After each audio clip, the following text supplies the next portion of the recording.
Good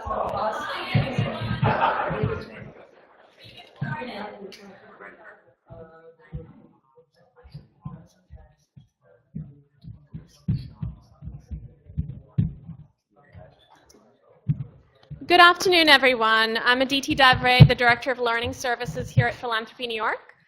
Welcome to today's program, Funding General Operating Support, brought to you in collaboration with the New York Grantmakers in the Arts and the Environmental Grantmakers Association. So thank you to both. And with that, I would now like to turn over to Eddie Torres, Deputy Commissioner of Cultural Affairs for the City of New York, to lead today's discussion. Thank you so much. Thank you very much. And thanks to all of you for participating in this conversation. You know, this is an issue that came up during a conversation of New York Grantmakers in the Arts. And I guess I should also say that I am a board member of the National Grantmakers in the Arts. So I'm actually going to pass around these packets for any of you who are Grantmakers in the Arts to please pick up. But this is a conversation that we initially began having at New York Grantmakers in the Arts. And thanks to Aditi's insights, we just recognized was really sector agnostic throughout the grant-making field, regardless of whether your focus is cultural, justice.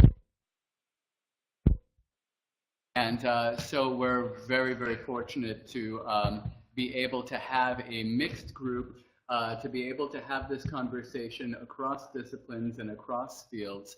And it's something that I think really resonates with a lot of us because of the challenges that general operating support can present.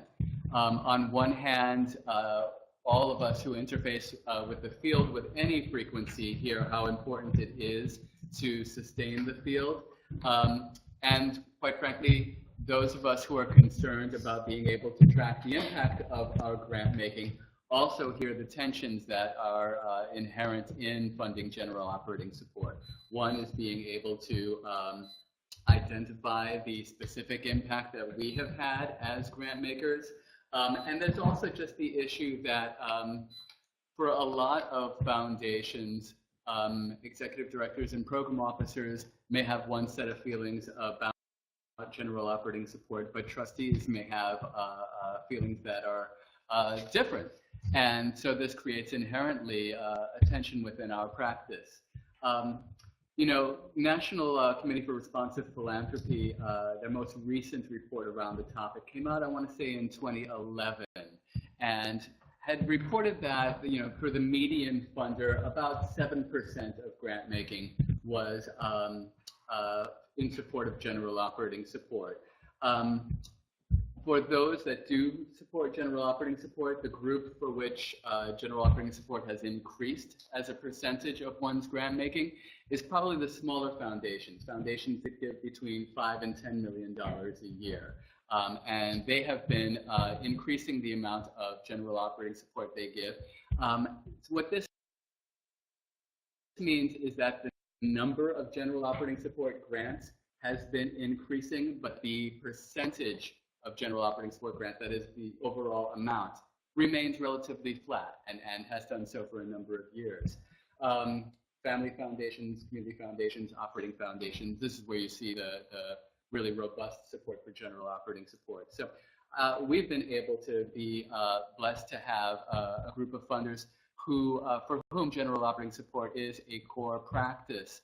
And so we're joined by Anna Campbell from the Howard Gilman Foundation, and Maria Matola from the New York Foundation, and Mike Pratt from the Sherman Foundation. And I'd like to hand it over to them to just give an overview of the work that they do.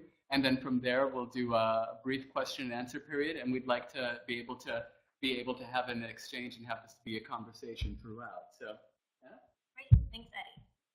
So I'm the program officer at the Howard Gilman Foundation.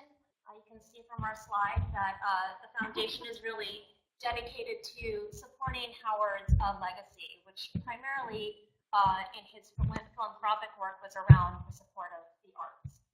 He was a generous philanthropist during his lifetime and also supported in other areas, including the environment, and was very active in that role. And one of his key assets before he passed was building the White Oak Conservancy, which is in northern Florida. It's a forest conservancy. It also is a retreat for endangered species and a habitat for artists. So it has a lot of studio space, and he was a great patron of artists like Mikhail Baryshnikov, like Mark Morris, some very prominent dance leaders, as well as a supporter of the arts like the Brooklyn Academy of Music, which named its opera house after him. So you might have seen his name somewhere before. He passed away in the late 90s, and when that happened, his estate went into many years of litigation. It was very difficult to work out all of his assets among the various areas in which he worked, and so the foundation essentially went dormant for about a decade.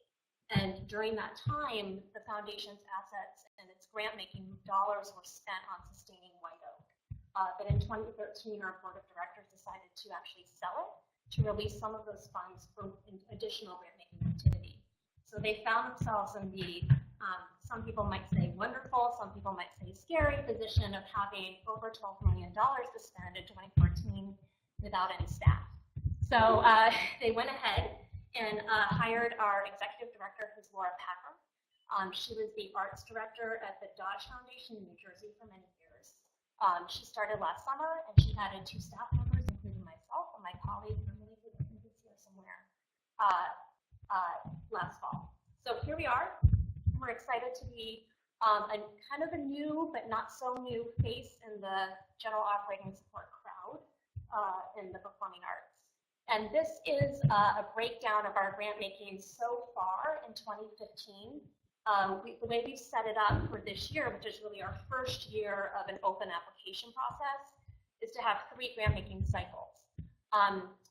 But before I talk about the numbers, a little bit of background. I was for many years at the Department of Cultural Affairs, where Eddie is now, and after that transferred to a family foundation where I worked in creative placemaking.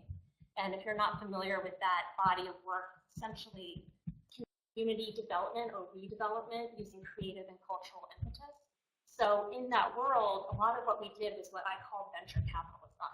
We were supporting startups, new initiatives. We funded everything from staff lines to bricks and mortar to really get these projects up and running.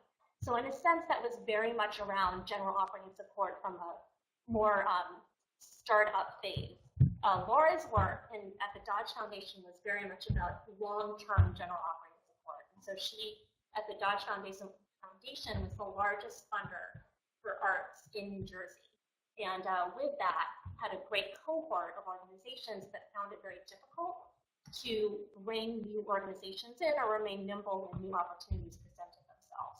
So I know that's one of the topics we'll be talking about today. But when she came to the Gilman Foundation, one of her vision was to have general operating support as a core component, but make it as flexible as possible. So our definition of general operating support doesn't mean just GOS. It can be a cash reserve. It can be debt reduction. It can be bricks and mortar. It can be whatever it takes for that organization to operate healthfully. So we'll talk about that in a little bit more detail as we move forward. But in terms of these numbers, you can see that general operating support is a big piece of our pie. The reserves section, we also consider general operating support. A lot of those reserves are cash or debt reduction.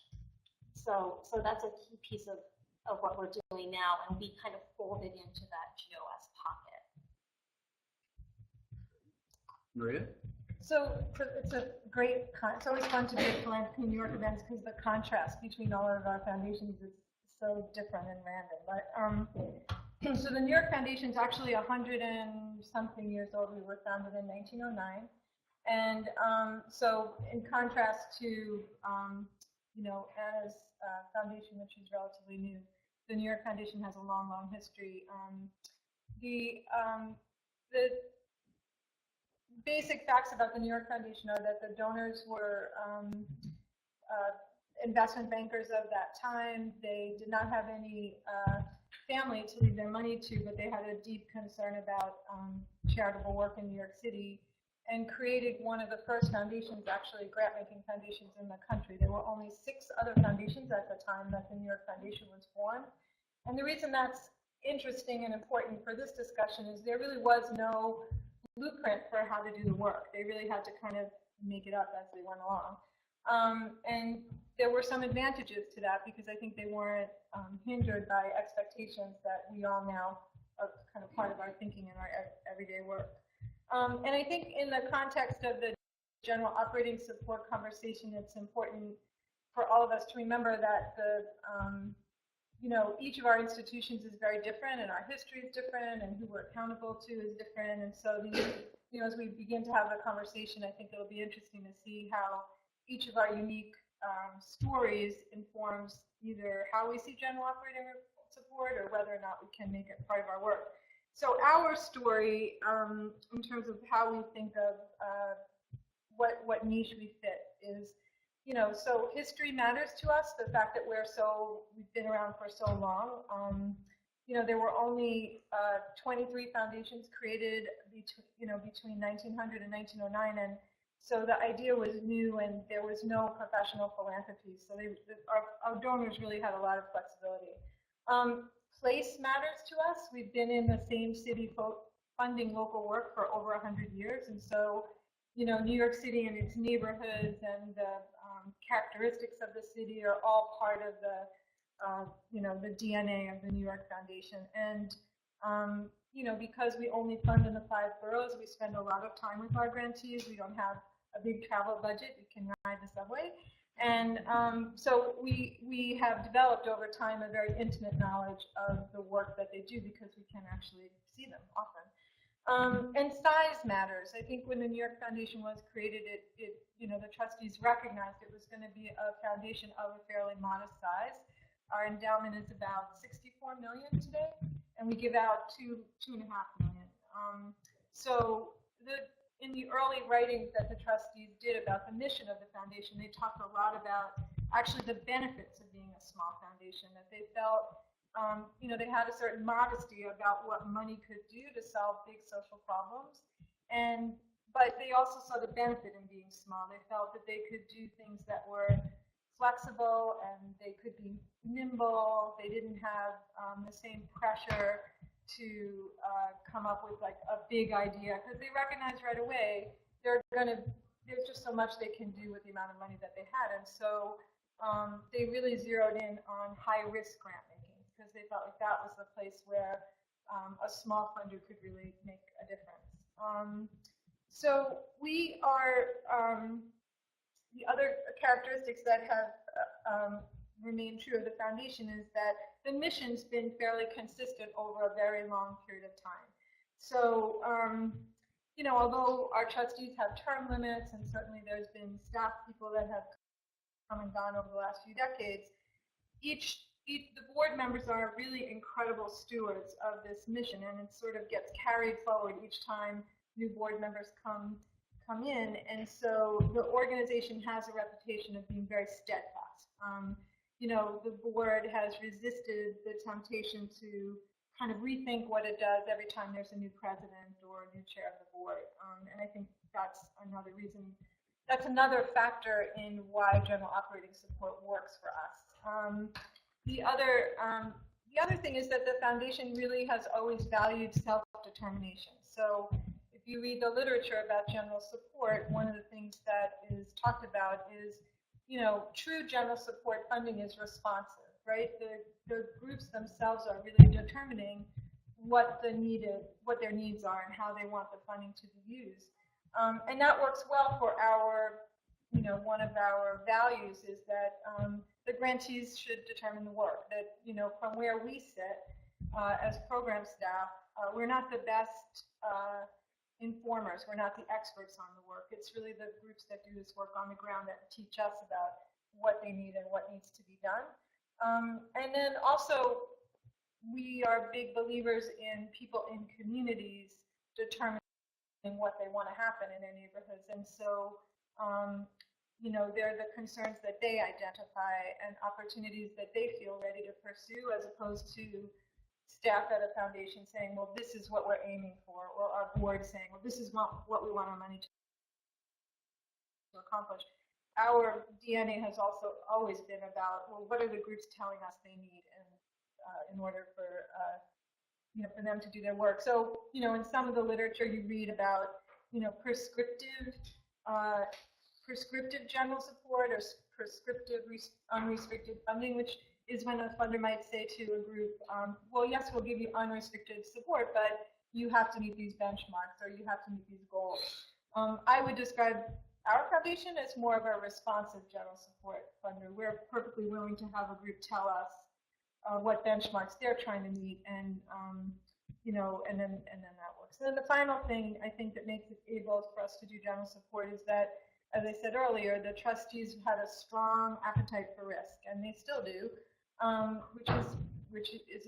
makes it always very exciting conversations to have at board meetings. But they were interested from the start in testing new ideas, being willing to fund organizations working on issues that were not yet recognized by the public as things of concern, trying to find communities or populations that were isolated and maybe not part of the civic process at this point. So all those things added up to the foundation being, known for being a general support funder. And then the final thing is in the high risk category. Since the very beginning, the foundation has been known for funding startup groups. And when we say startup groups, we mean really tiny. I just was working on a board docket today, and the group, I was typing in the budget of a group we're going to propose, and they have like $3,000 in the bank. So our $40,000 grant is really going to be a big game changer for this group. And about 40% of our grantees are startup groups in any given year. The percentage was higher before 2008, not because we're less interested in startup groups, because we've been getting fewer requests from startup groups, which kind of makes sense given the climate. But still, our strategic plan has right up front that our priority is to fund startups. And we'll see more later. Great. The Sherman Foundation, I guess, is a little bit in the middle. We're in the middle in terms of size, about 120 million, giving away 5 million a year. We were founded in 1941, so we're sort of in that teenagers, young adults we like. And Maria and I mean, to acknowledge I'm on the New York Foundation's board. I would love to have her on my board. But she knows too much. She doesn't want. Maybe I don't want her to be on my board. I'll figure that one out. But we do co-conspire. So I won't repeat a lot of the things that she said about organizing, advocacy, respecting leaders. I may repeat myself a little for a little bit, but a lot of those values inform our work as well.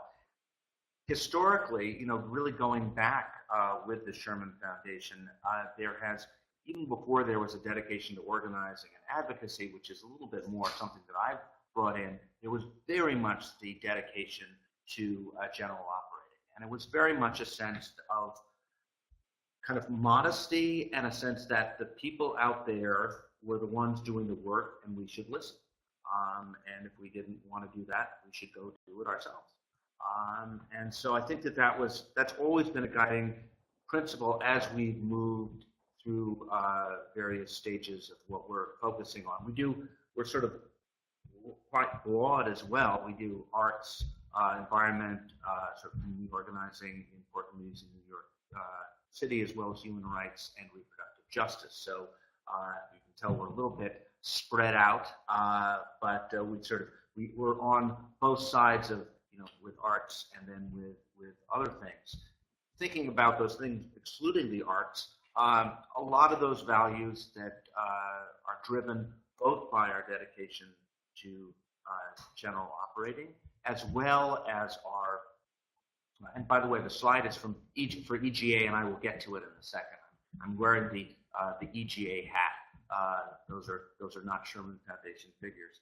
But if there are multiple billions, that would be nice. But it ain't me. So those principles really drive how we stand. We just recently sort of articulated guidelines. We used to have guidelines that were literally, we fund social welfare, the arts, and whatever. And now, being a lawyer or something, or just loudmouth, we came up with a bunch of guidelines. But for the environment and strengthening New York communities, it says the foundation maintains its commitment to general operating support, especially for smaller neighborhood groups for whom the capacity to respond quickly and imaginatively to new opportunities and challenge is critical. So that's sort of where we are on those kind of groups. And then with the arts, it's even stronger. I think that while we do relatively small grants, 10 to 20,000 a year, usually in the form of 2-year grants, those are almost exclusively general operating. And again, the same kind of verbiage is in the guidelines: empowering strong artistic leaders with flexible funding. We feel like we're investing and investing both our money, but also investing our respect for the leaders and the capacity of the organizations. It's interesting, and we can come back to this, but I'm also the treasurer of the foundation. As investors, and thinking of your board members, you would never tell a company, no, I think next year you should be making widgets, or you should be doing this, or you should be doing that. You would never be micromanaging in the same way that we feel as foundations entirely free to micromanage people of equal stature, intelligence, drive, and imagination. So I sometimes think of that. I know I'm quoting somebody, and I'll try to footnote it, but I think that that's a nice way to come at the discussion, particularly with trustees. But I also wanted to point out that we also have a new fund, the Rosine Fund, which is about 35 million of that 120 total, where we do larger grants, and they're project grants, and we're talking a lot about outcomes and wanting to have metrics. And so I wanted to sort of acknowledge that difference was really driven by the board's desire to sort of recognize and measure impact and have a feeling of perhaps greater ownership. So I wanted to sort of acknowledge, and I wouldn't say that that wasn't particularly my point of view as we went into the discussion of how we were going to use these new funds that came in about 4 or 5 years ago. I think it's working out, but I think that it's different, and I know it was driven a little bit by those desires on the part of the board. So I want to sort of acknowledge that. Let me now just get very briefly to EGA, the Environmental Grantmakers Association, which I've been involved in for many, many years. And this is sort of material that comes out of analysis of their members' grant making.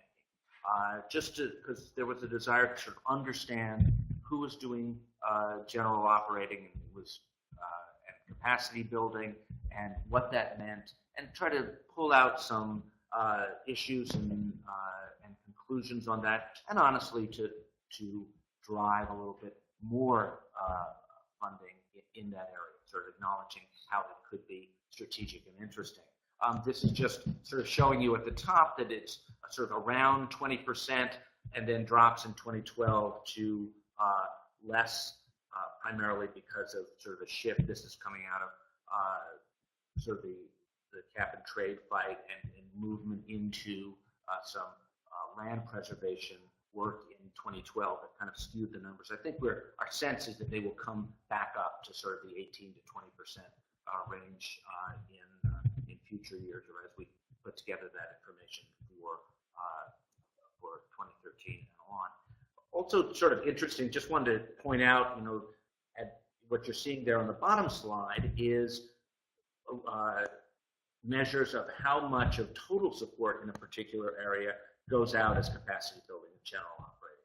And it's interesting to look at, environmental justice work, environmental health, these are things that are tended to be more grassroots, smaller groups, groups that are dealing with neighborhoods and communities that have been impacted disproportionately. And so, you know, they're sort of the coincidence, and is there some causality there? And I'd sort of argue, yes, there really is, that in these areas particularly, there are more, you know, more small groups. They're more effective. They're the ones who understand the issues, and also so that this isn't giving you a sense. Actually, the next slide. Can you pop to the next one? Thank you. This is just some conclusions out of our recent report that Sarah Hansen worked on with EGA, just showing you, you know, that even though those lines at environmental justice give you a nice percentage, that's a 30% of a much smaller number. So what you're seeing here is that 15% of grant dollars are going to towards projects that are about poor and underserved communities, and 50% going to much larger organizations, and only 11% classified as advancing social justice strategy.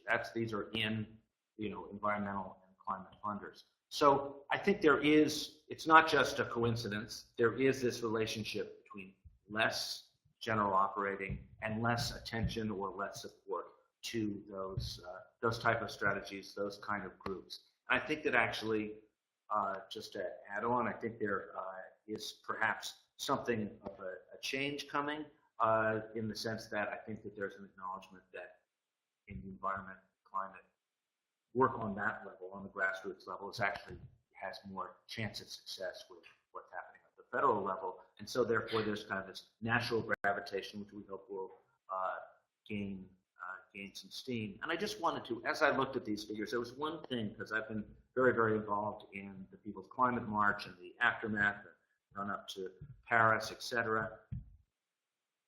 One of the things that's really interesting is watching, you know, small grassroots organization groups that represent and work with people of color, lower income folks, and big greens working to come together, as they did so marvelously and powerfully in the People's Climate March. And one of the things that is really important is that the relationship not be transactional. By that it means like, okay, we want to push this piece of legislation. Will you go talk to this group of people? Will you have this demonstration? Whatever. But it's really based on trust and continuity and relationships. And that is what general operating is all about, capacity building. So that's kind of just an add-on, but we'll get into more details. That's fantastic. That was actually really inspiring. You know, one of the points that one of the NCRP reports on GenOp make. Oh no, excuse me. It's Grant Makers for Effective Organizations, the one that you sent me. That they made was that so often we become anxious about general operating support because we imagine that our level of influence will reduce when we're funding something other than a project. And one of the proposals they put forth is that with increased attention to general operating support, two things happen. One is that you achieve a different kind of status equilibrium, where you're not being as transactional as you just articulated. And with that, trust increases, and therefore influence can increase because it's no longer built upon the nature of the transaction, project-oriented transaction. So in that way, influence can actually increase rather than decrease.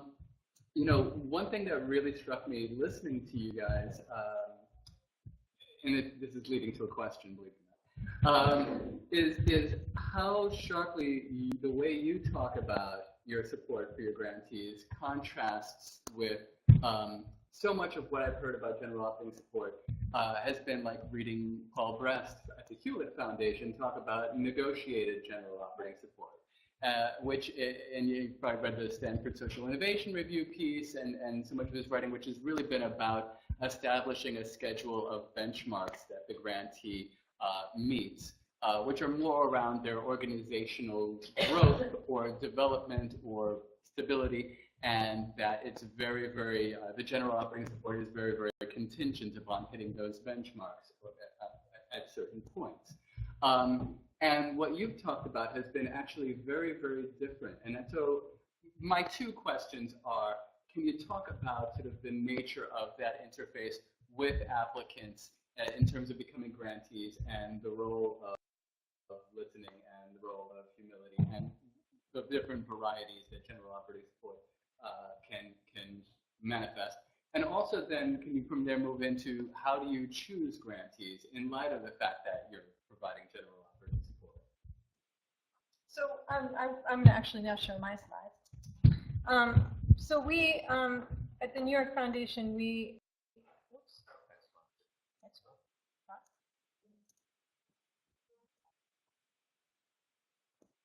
oh well, I don't know my phone. There it There you go. So we actually at the New York Foundation didn't have benchmarks. We were sort of whatever we were extremely not prescriptive, but we did feel like it was important to us that our groups succeed in the way they wanted to succeed. So we kind of came up with a Solomon solution to the question Ed is asking. So we worked really hard with our grantees and some capacity building providers to create a set of benchmarks that we share with our grantees. We talk to them about the benchmarks a lot. We tried to make sure the benchmarks weren't just about sort of generic organizational development issues, but actually, because we fund organizing and advocacy, we wanted benchmarks about how well a group has articulated the political landscape they're in. We wanted benchmarks related to civic engagement and the depth of involvement of members. But we share the benchmarks, but we are not coercive. We say it's your choice to follow these benchmarks. You're not going to lose your grant if you don't. But we also have a policy of rotating groups in and out of the New York Foundation. So we haven't really talked about that kind of general operating support. And I think I'm the outlier here because my other colleagues actually do provide, for the most part, year after year after year support. So the way we solve that problem, because you can't be a general operating funder and also fund startup groups, is that we fund startup groups for 5 years, and groups know going into the relationship we're going to be with you for that time, and we ask groups to rotate off, but the groups are also able to come back at other times during their as their work progresses. So this slide is showing you that we took a look at a sample set of groups, and the timeline shows you when the group was founded, and the dots tell you all the different years that the New York Foundation would have been a funder of that group. And then the slide before, if you go back one. So we put this together for a board retreat, so it looks a little different, but we just took a sample set of grantees we had that had been around for a period of 15 to 20 years, and we wanted to show the board that we also don't just provide core grants, we also provide capacity building support. While a group is a grantee, they're eligible for small grants for things that they might need: website developer, fundraising help, special events, consultants. And then we also provide our grantees with grants to bring in interns for the summer. So the different colors there just show, the point of it is that for any one group, you may actually have a whole set of different ways you're providing support, which look, don't look all exactly the same, but your level of support is pretty consistent throughout the lifetime of that group. But I want to say just a quick story. I used to run a small nonprofit, and we were a grantee of the Sherman Foundation long before Mike's time.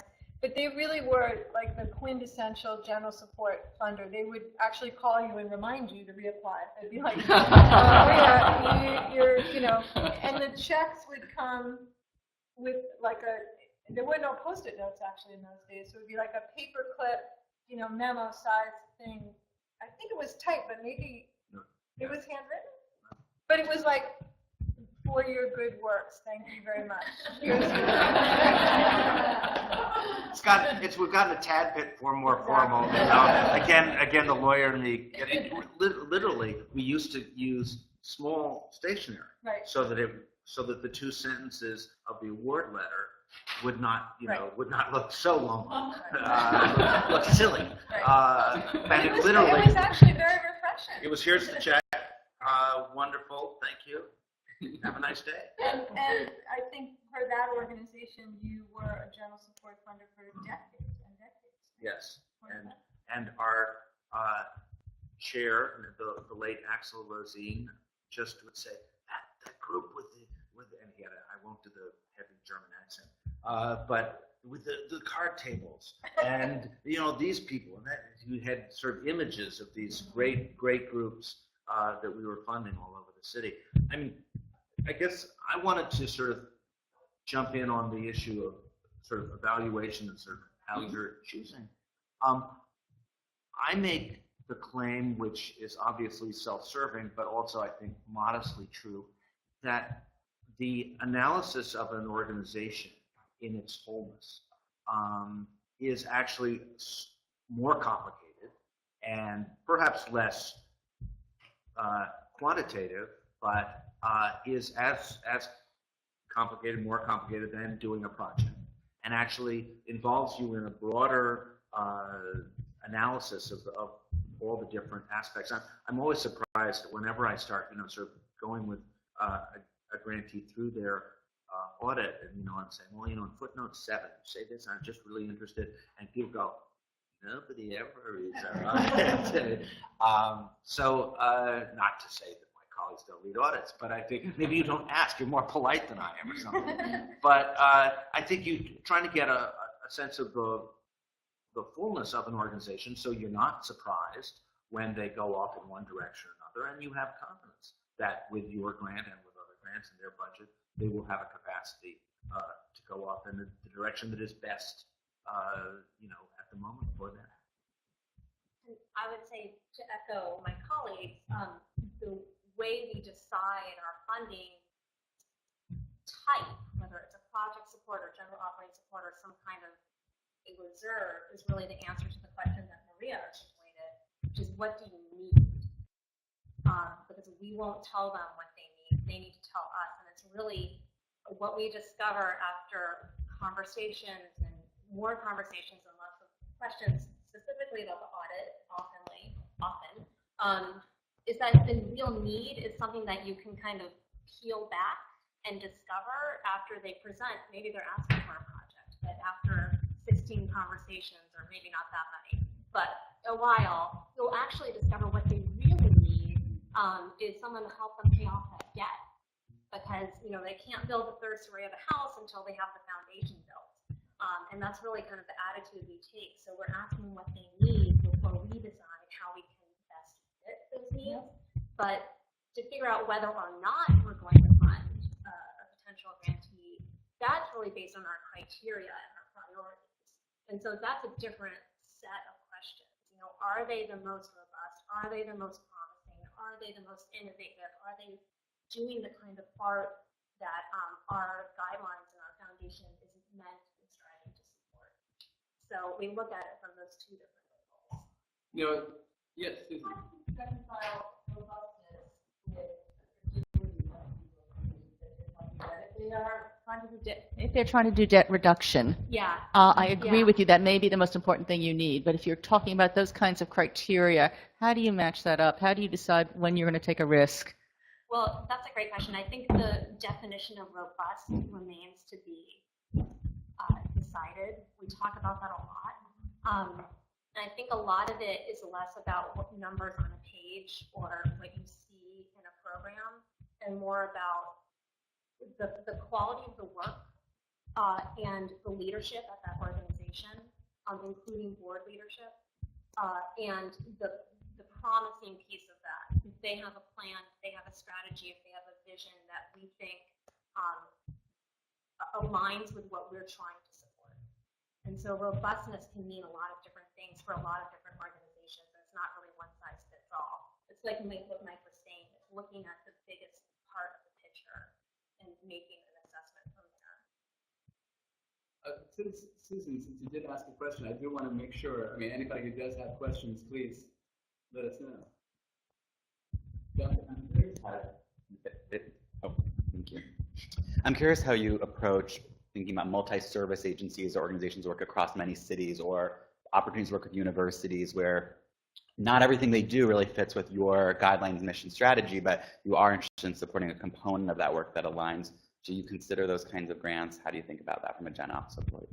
I mean, I think this is an example of what I said before. It's a different question for each foundation answering it. So we don't fund large organizations. So the question of, you know, even when we do fund a project, the organization is usually fairly small. I think, you know, the largest organization we are funding today maybe is a $3 million organization, but most of them are under $500,000. So our $40,000 to $50,000 grant is, you know, still going to be a fairly significant part of their work. And we do, in fact, fund organizations that may have a $20 million budget and whatever. When I first came in, we were actually, you know, we were sending NRDC a check for, you know, $60,000, or, you know, not to pick on NRDC, but EDF. So, you know, we just, we've stopped doing that because I do feel that it is, you get to a certain scale and things do get kind of lost. That said, we, for instance, give a general operating support grant to BAM. And they, you know, would sort of say, and we're responsible for everything that happens in any of their stages. You know? So there is a tension there, but it's something where you really can carve out something, and that's really why you would fund that particular organization. But we have, you know, we do that, and we feel comfortable. And it's the same for us. I mean, I think the larger the organization gets, they're getting to 20 million and above. The general operating support is perhaps a little bit less effective, however you want to define that. Same as Mike, we do make a general operating support to BAM, but that aside, with the larger organizations, what we're looking at mostly is what under the umbrella of general operating support could we be effective in. So they might identify a need as some kind of reserve. A lot of these large organizations might not have a cash reserve. They have 18 lines of credit, but maybe not a reserve. And so that might be a way we could look at it. There's a whole suite of options depending on who you're talking to. And you've all been told, I'm sure, by grantees of really surprisingly large size, oh my God, that, you know, 40,000 in general op is just a lifesaver because we can do X, Y, and Z.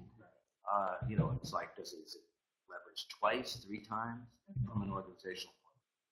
Yeah, I mean, I was about to echo Mike's comment, because my experience has been I get to know an organization who's funding a program. As I get more comfortable with the organization, I get to know the administration and then offer them general operating expenses. That's more important to them for the program in long range. And it could be a sizable organization. no, I was going to say that we support the Department of Cultural Affairs as far as museums.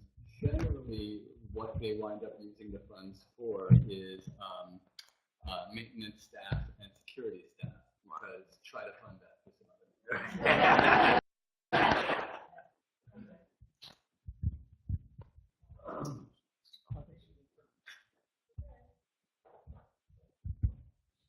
Both Maria and my group addressed it a little bit, but could you speak a little bit about scale and general operating support? Like, what's your sort of insight about relationship? Because often, especially in New York City, I feel sort of nonprofits between the size of, say, 1 to 2 million often have this whole, like, they get these startup things and they want long-term funding, but often it's not there for 10 years or whatever, because that's the cycle. So could you speak to the relationship between scaling, sustainability, and like I said, Maria, you addressed it a little bit with your model. Yeah, I mean, I think for us, you know, we don't come with an automatic expectation that scale is a positive thing. If you're funding neighborhood-based organizations that have members often from the community, remaining small and close to the ground is often a better thing than trying to spread yourself thin. And we would rather, in some cases, groups would rather work deeply than broadly, and we respect that, depending on the issue they're trying to address. But you're right that there is this kind of thing that happens where a new group, might be with us for a couple of years, capture the attention of some other funders, and then they get to like year 10 and they're not new anymore, but they're not big enough anymore to go the next level. And we lose a lot of sleep over that, is all I can say. Because I think that, it's reflected in the world of philanthropy. There's not a lot of funders in the middle. And I think the general support conversation from back, maybe 10 years ago, getting back to Eddie's point about the writing that has been done in this social innovation review, the trend toward general operating support among mega foundations, really big foundations, is we're going to take responsibility for the whole Magilla. Like, we're not just going to give you a modest grant year after year after year. We're going to bankroll this whole thing. We're going to be investors. And it's a really interesting approach, but the effect it has on smaller organizations, without judging that approach, the effect it has on the field is fewer grants available to groups that are doing the maybe more nitty-gritty work close to the ground that isn't considered innovative, whatever that means, or to scale, whatever that means. So, assuming that it's both scale ready and scale ready. So it's not scale ready. It's something I keep confronting. Yep. We No, need more funders in the middle, I think.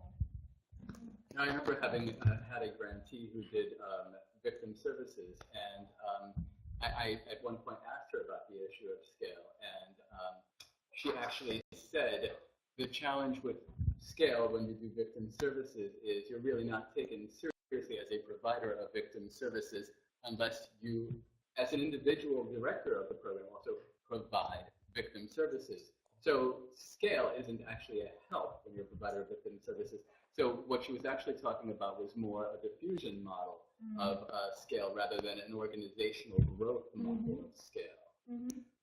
You made passing reference to something that I wanted to ask all of you if you can reflect on. But Maria, you made passing reference to the fact that you actually cycle grantees off. And I think a lot of folks, when they think about the issue of general operating support, become anxious that around the issue of just grantee dependency and how do you negotiate that. And I know you're very early in Gilman's process, but I wanted to get a sense of how you all negotiated this issue.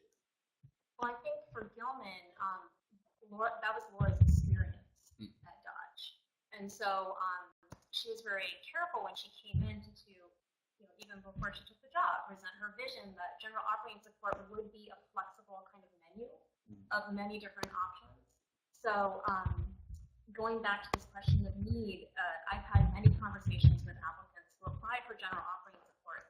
After peeling back these conversations, it turns out sometimes it's more strategic to get a project grant, maybe for leverage purposes, maybe because it was one project that nobody else would fund.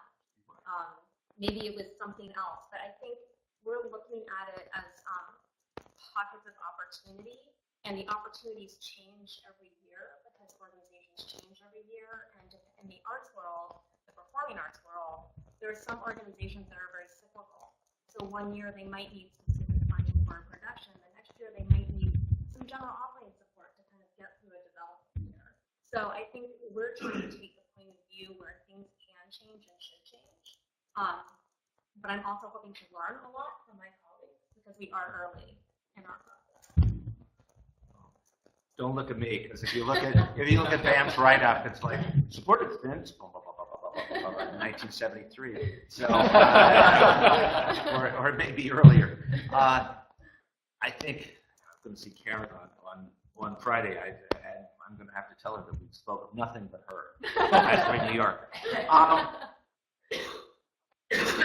I guess we're a bit, after admitting those long-term relationships. What I've tried to add to the fact that we don't have term limits on grants, that we do have groups that we funded for 10 years, 15 or 20 years, is that we also at the same time, try to go in as fresh as possible. I have weaned people away from the expectation that just because we have funded you, for this length of time, we're not going to, don't take us for granted. And honestly, I mean, you kind of get upset when people take you for granted. And you get a proposal that sort of seems like, oh yes, more of the same, send us more of the same. So I think that's a message that you try to get out by being kind of really digging in and critical and asking tough questions through the process. But, like you said, sorry for not offering particularly pearls of wisdom, because it's something that we're always kind of negotiating. And I think that, the constant attention to where their next funding might be coming from, and I definitely have some of those startup groups have turned into that, like Make the Road New York. Who knew? Maria, I think were you the first funders of Make the Road? Well, everybody likes to say that. Yeah, right. And I funded Wendy Wasserstein when she was 12. Everybody does gave her first gateway. But there's some handing off that happens between different foundations, and then I think you probably all around this room have those kind of relationships, which are so important. The only thing I wanted to add to this question is that, because it connects to Eddie's question about, well, then how do you decide which groups to fund, right? So I think that the truth we have to come to terms with at the New York Foundation every day is general operating support. We can't provide general operating support for all the groups that meet our criteria. No matter how much we narrow our criteria, we are going to say no to groups that fit our criteria. And the answer is simply going to be, we just did not have enough money. And that doesn't sit well with us as program staff, but I think it's disingenuous to pretend that that's something more complicated than that. We just are not big enough to fund all the great work that goes on that we would want to fund. And then the other thing is, because we're a funder of community organizing, it's part of what matters to us that the grantees can address issues that are very urgent. And by urgent, I mean it might be an issue that came up, within a month, that they weren't, so when things like Hurricane Sandy happened or 9/11 happened, we didn't have to do a new strategic plan to be helpful to those groups. We could fund our organizations to respond in real time. The rezoning's happening around the city. We didn't predict that 2 years ago when we did our strategic plan, but it's fine because we're not, a board doesn't limit the grant making to issues that we've decided.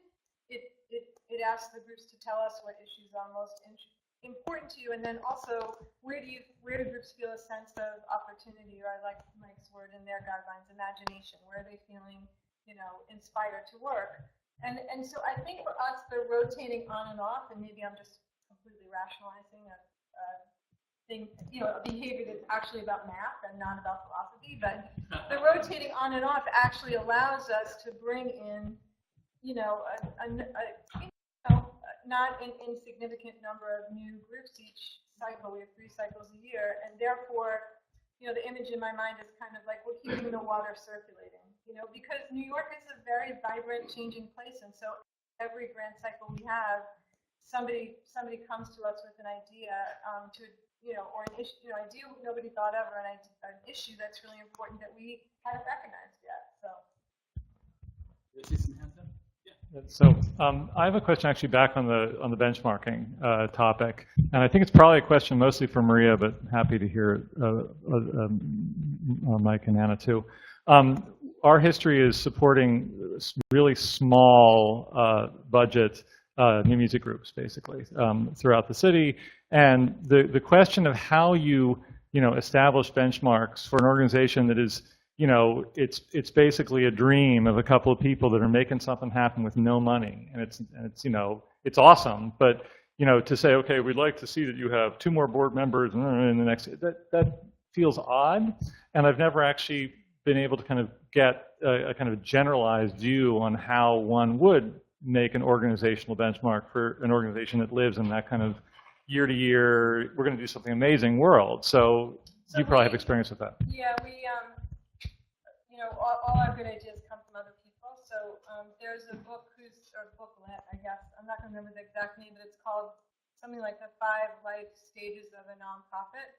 And it actually, for us anyway, it's been a really helpful primer to describe exactly the phenomenon you're talking about. Like, it takes an organization through, this is what it looks like when it's very new and founder-driven. This is how it sort of breaks it down into stages. And then Grantcraft has a really good publication about funding startups. But for us, this is going to be a weird analogy, but it's a little bit like the show What Not to Wear. The way we were thinking of it was it's irresponsible of us not to be clear with grantees that if you want to look acceptable to these bigger funders, more traditional funders, this is the way you might have to look. You could choose not to look that way, and it's completely fine with us. But it may mean that you're not going to be, dressed properly for, for what these other funders might be looking for. So part of our developing this assessment tool is not just talking to grantees, but also talking to our colleagues about, like, okay, well, what would be red flags for you? So some of the things like, early startups we fund might have really tiny boards. They might be, the board might be, you and your best friend from college and your, which, by the way, is fine for the Gates Foundation, but not for small groups. So we tried to think about, we have some groups that, they know they know a lot about the one issue they're working on, but they're not sure who they are yet in the landscape of all the groups working on that issue. So we kind of developed these benchmarks, and we share them with groups, and we say, if you're going to call the New York Community Trust, if you're going to go to, not really you guys, a little bit you guys, because your board might want groups to be further along, and we don't, we broke it up also like the 5 life stages. We said it's okay to look like this in year 1, but by year 2 you should be thinking about this. By year 3, which is why we provide all these other kinds of supports which the boxes have. But because we said it was really a trustee who really pushed us and said, being funded by the New York Foundation doesn't feel like being funded by anybody else, and it's not. It's a disservice to grantees to not make that clear. So that's how we got there. And the key thing I think that the New York Foundation does is, again, that the providing of the small grants, the trainings on different issues around fundraising, around finances, etc., board development, and that there's a collaborative action that we're part of now, providing some of those services to our grantees and their foundation, etc.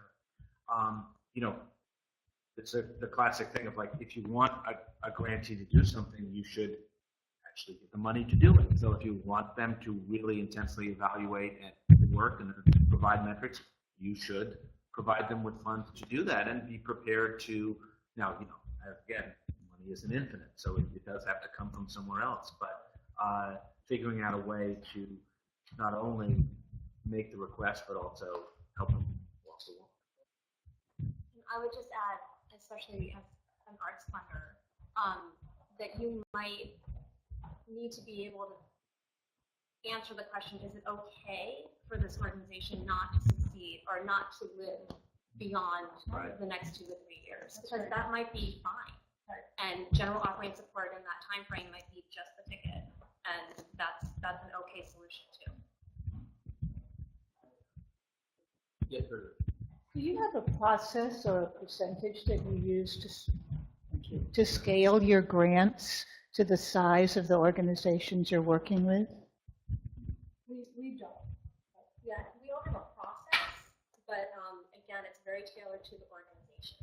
So we look a lot at what their other funding landscape looks like, what they're anticipating, what we know we can do, and what we think can be a game changer, and what we think can be more of a lifeline, a kind of like sustaining grant. But we haven't gotten far enough in our grant making to really have a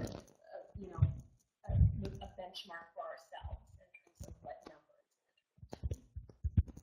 I'm just learning about that because really the Rosine Fund grants that can be as much as $250,000 a year really then confront me with the problem of overwhelming an organization or becoming, honestly, when you're giving, except for the very smallest organization, giving them $20,000 to $30,000 a year, nobody's going to be overwhelmed.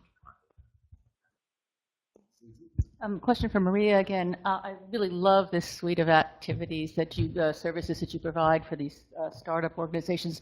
And my question is, as you approach year 5, to what extent are you actively preparing them for year 6 or possibly year 6 or 7 when they go from this feast to famine? And have you tracked over time the health of those organizations after that startup phase? Anecdotally, it's fairly common for the staff to, the last site visit we do year 5, feel like, wow, it's what you said, like this was a great run, too bad it won't be around after our grant is over. It seems like they're really struggling. They didn't go to scale, but we feel really good about what they did in the community in the meanwhile. Tomorrow night I'm going to the 20th anniversary of one of those groups. I mean, we just cannot predict it. Year 5 of Make the Road New York was not a great year. So every time we think that we can predict the success of a group after year 5, something happens that totally changes it. So, on the other hand, we just had about a year ago an unusual number of groups. I think it was happening to groups outside the New York Foundation pool of grantees, but long-standing groups in New York that just went out of business. This gets to a question we haven't addressed that we were going to talk about, but we give grants at around $40,000.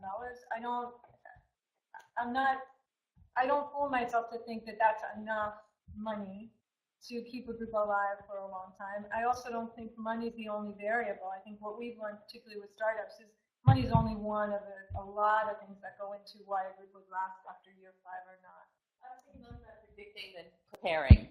So yeah, we do site visits to our grantees every year. As Mike alluded to, we have a lot of capacity building workshops and one-on-ones that we do, so we see them a lot during the year.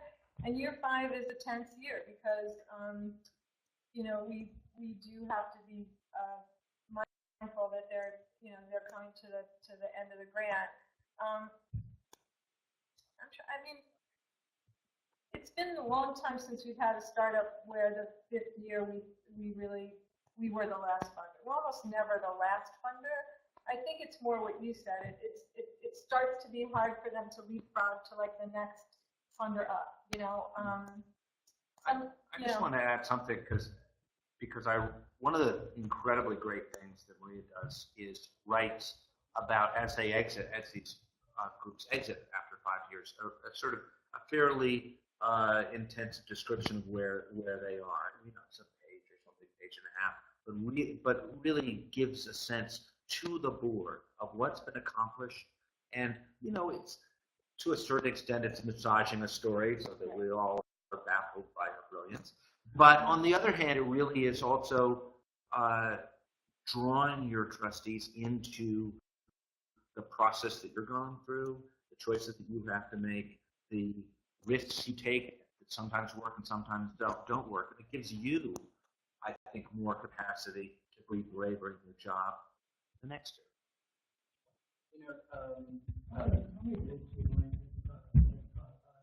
How many? Today probably 50, 60. Mm-hmm. And you probably? Probably 70. Four people. Two program staff, including myself. we have about, Emily, you can check me on this, around 50, 60 grantees. Yeah, in the beginning of 2015. And we have 3 staff, but we have 3 more cycles this year. So we anticipate bringing on some more. Yeah. Mike, at one point you made reference to the criteria by which we judge how we'll support nonprofits, and you contrasted that with how private sector investors invest in corporations, and how we tend to think of private businesses. And I don't know if you were referencing Dan Pelota or not, but if you've ever seen Dan Pelota's TED Talk, it's really impressive because it's basically about the issue of the 2 different parallel sets of frames with which we judge a nonprofit versus a for-profit. And you know, you're talking about this investment of 5 years as though it's trivial, when in all reality, those of us who are grant makers know that we tend to think of a 1 to 2 year time horizon when we consider the support we're making for a grantee organization, those of us who are more project oriented. But one of the points that Dan Pelota made was, you know, you look at a company like Amazon, it was 6 years before Amazon turned a profit.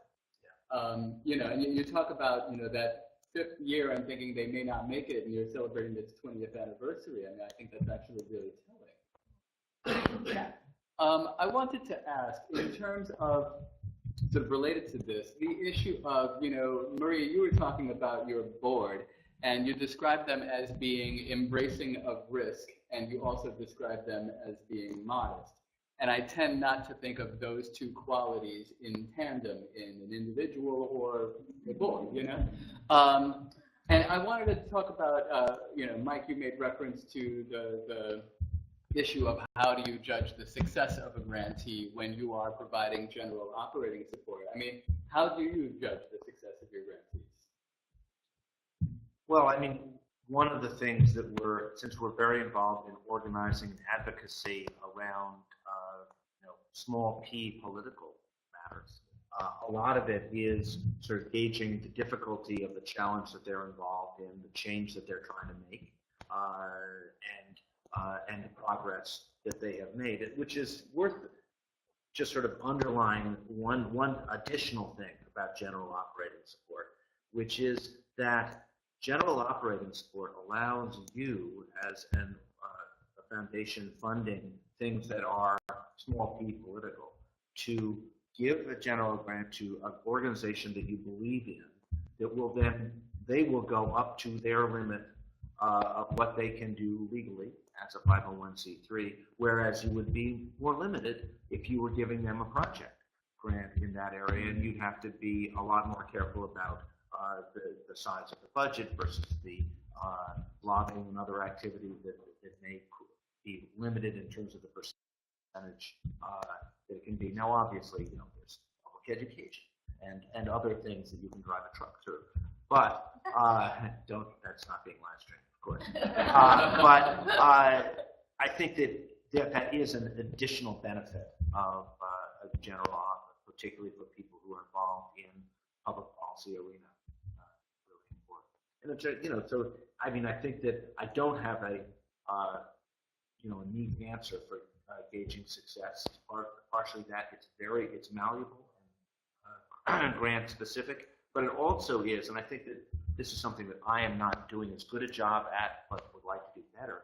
It's urging the grantees to really come up with their own criteria and really, you know, make a commitment 2 years into that. I think this is what things are going to look like. This is what we hope to accomplish. And everybody's hoping to accomplish this, but you know, to push that beyond, because they don't want to be wasting their time. They're working, you know, 70 hours a week for low pay, so they want to be successful more than you do. So so it's worth asking them. And 2 related questions. This is for all of you. I mean, you know, one, do you find any sort of tension around the attribution of, you know, your support to that success? And then also the issue of a grantee being able to tell its own story. You know, I mean, I know Maria. I remember when I first saw an email from you that was actually the voices of community organizers, which I'd never seen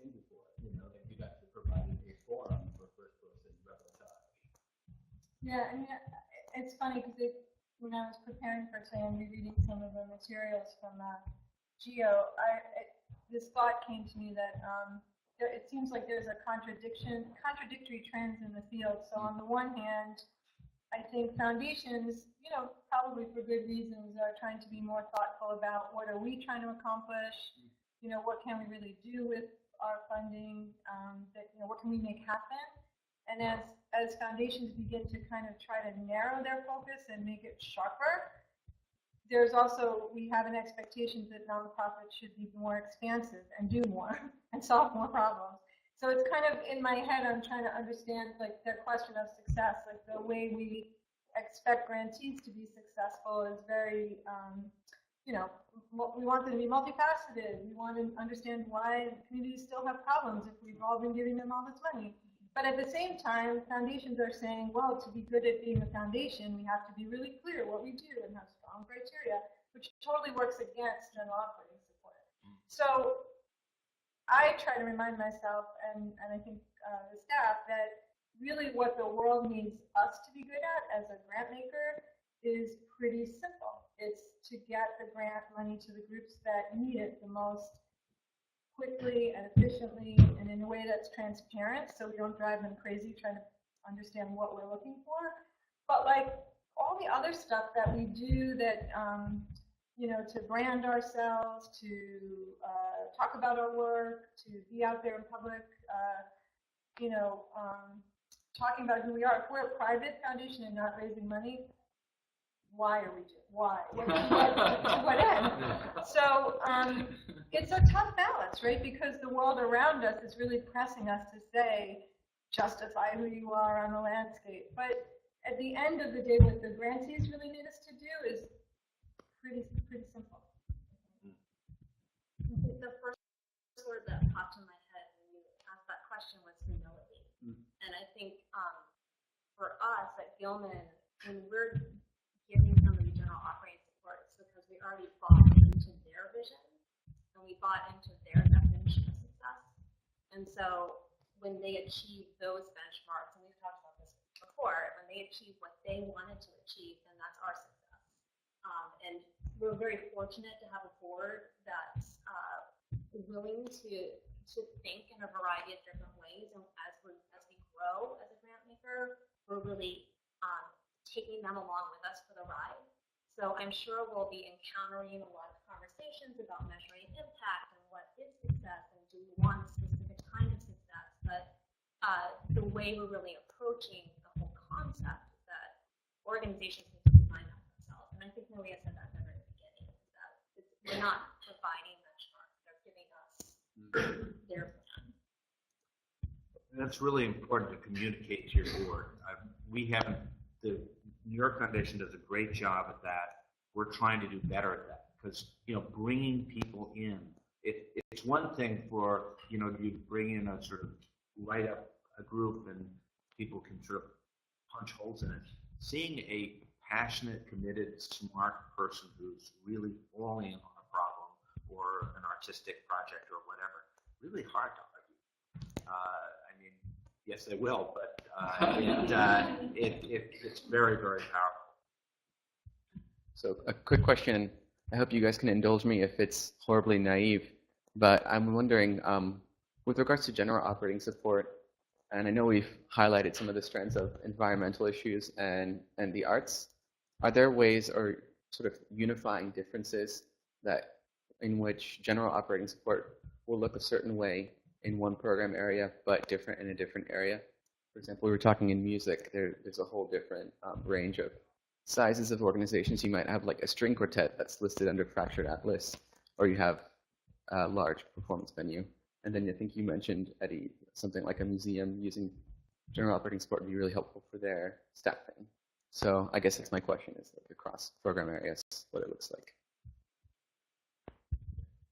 I think it looks different because you're describing, different an arts organization or an environmental group working on climate or whatever. Their goals will look different. I mean, on some level, the impetus and is really the same. I mean, because we do you know, do a huge grant to a climate group, and we'll do a $10,000 grant to a small music new music group. So I mean, our grants are all consistent. Doesn't depend on the size of the group, and that comes from our history. Having as a startup funder, I think at some point the trustees said, you know, whether a group is just starting out or whether a group is, you know, mid-sized group, the starting out group shouldn't be disadvantaged. So they tie the amount of grant to the significant portion of a person's salary. Because often we were funding the first staff person on an organization, so that's where the number kind of came from. So whether it's a small string quartet, and in the case of the music band, although we don't make those grants, you know, those groups are going to need the same amount of money to get up and running, I think, as a larger group. So we get actually a lot of pushback from the larger groups who come back and say, well, now we should get twice the grant. And we try to explain, like, well, if we did that, we couldn't have funded you as a startup group, but once they're of a size, that argument doesn't work.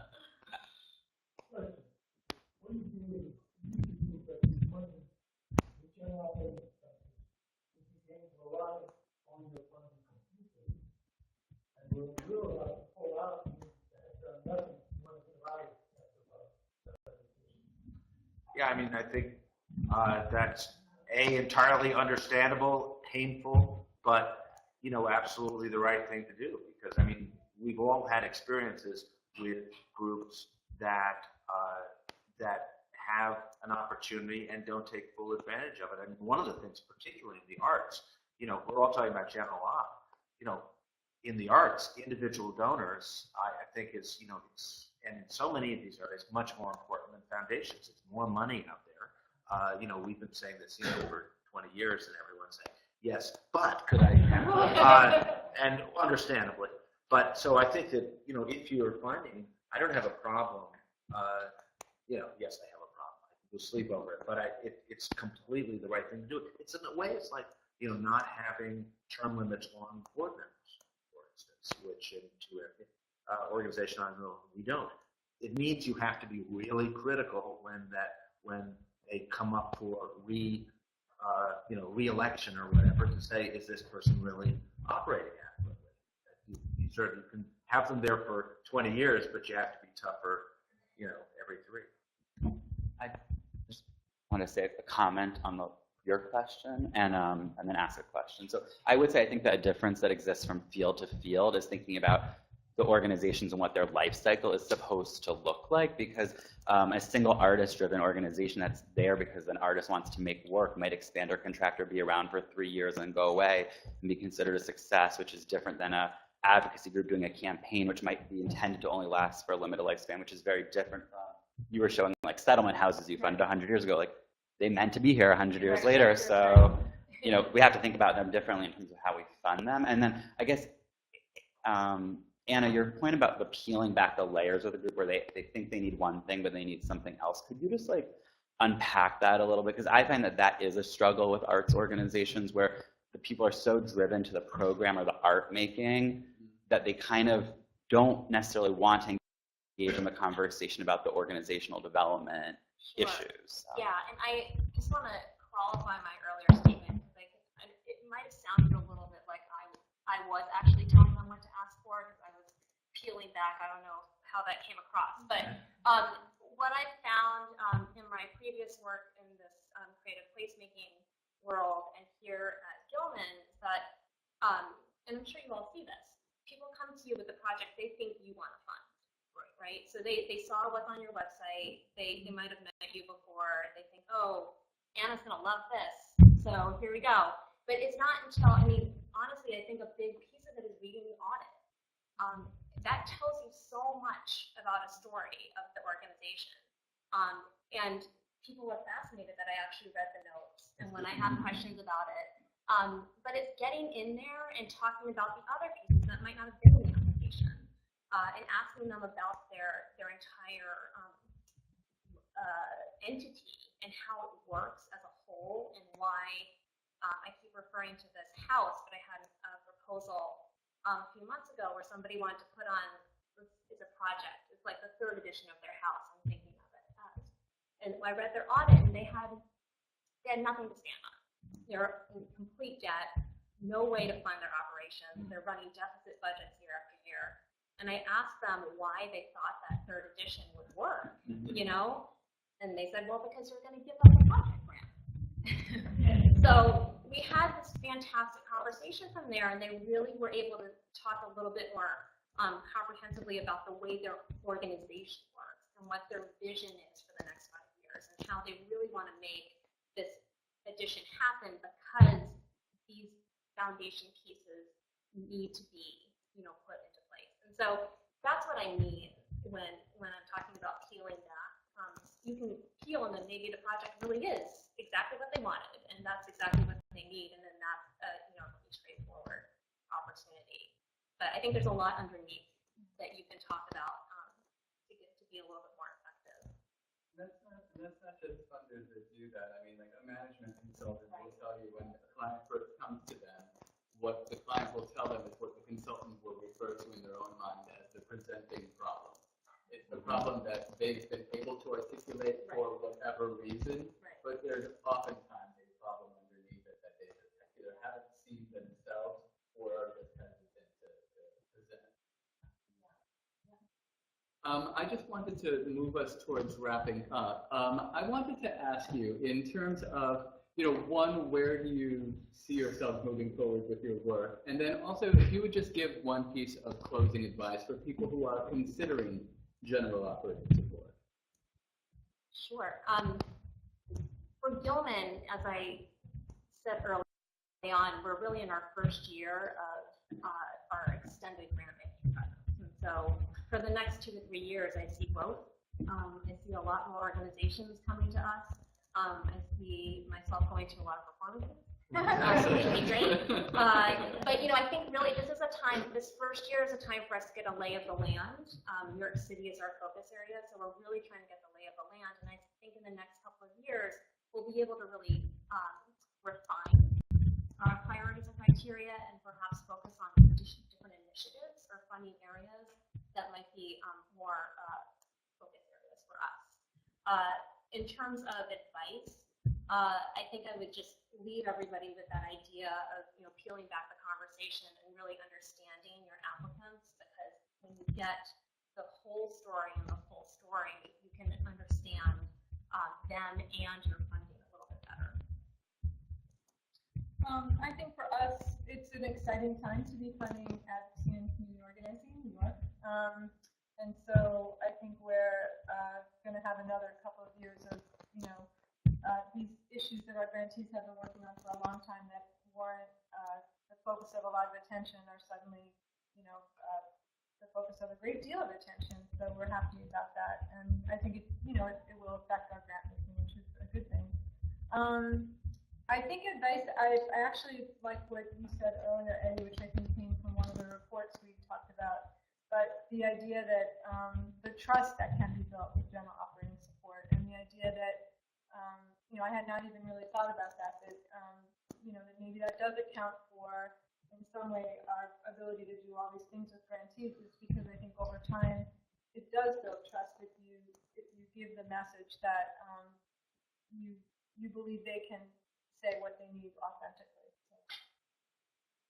I guess just on a final note of, I think that this, you know, we are in very privileged spots. Those of us in the room who are able to be grant makers, it's a job. It's a wonderful thing, and it is, and it can be very challenging. I think one of the problems with general office, it will maybe originally look like, well, this isn't as intellectually clean and as crisp as I want it to be, and it's my lawyer training sometimes kicks in and wants things to be in a little box, to connect it to another little box. But and I think sometimes your board and the trustees will want that too.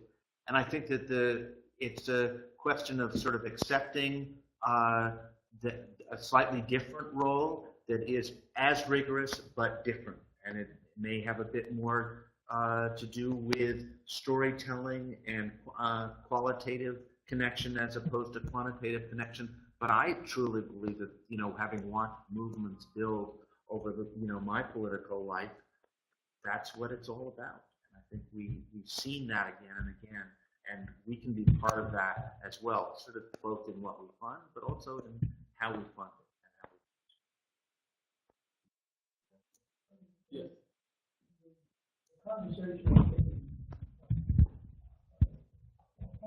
Dealing with the arts mainly. There's a whole area of social welfare programs which are funded by state and federal governments, and there's a gap that's needed by the organization to fund general operating expenses because it's not covered by the federal and state and city funding. And that's where I've gotten involved over my lifetime, finding the gap that they can't afford to do because it's not in the budget someplace. And we developed new programs they wanted to get into with that funding. And then they got federal state funding to support the program. I've been through that route a couple of times. But there's a whole area out there in social welfare programs which needs funding at general operating expense because the state, federal, and city governments doesn't give it to you. Well, I mean, you look at the larger philanthropic market, about 80% of it basically goes to hospitals, education, and religion. It speaks to the issue of you know, individual donors, but it also speaks to the issue of, you know, what do individual donors with means support, you know. But with religion, that probably is almost means neutral. But anyway, I just wanted to say thank you so much to you guys. Mike, Maria, Anna, thank you very much. This has been And I wanted to thank Aditi at Philanthropy New York. You know, you've been really helpful, especially in terms of making this something that's cross-sectoral, and obviously this is just such a great place to do this kind of work. I wanted to thank Environmental Grantmakers Association for partnering with us on this, and I wanted to thank my co-chair of New York Grantmakers in the Arts, Jonathan Horowitz, and also Carrie McCarthy at New York Community Trust, who is just so helpful that I just thank her at the end of everything now. I don't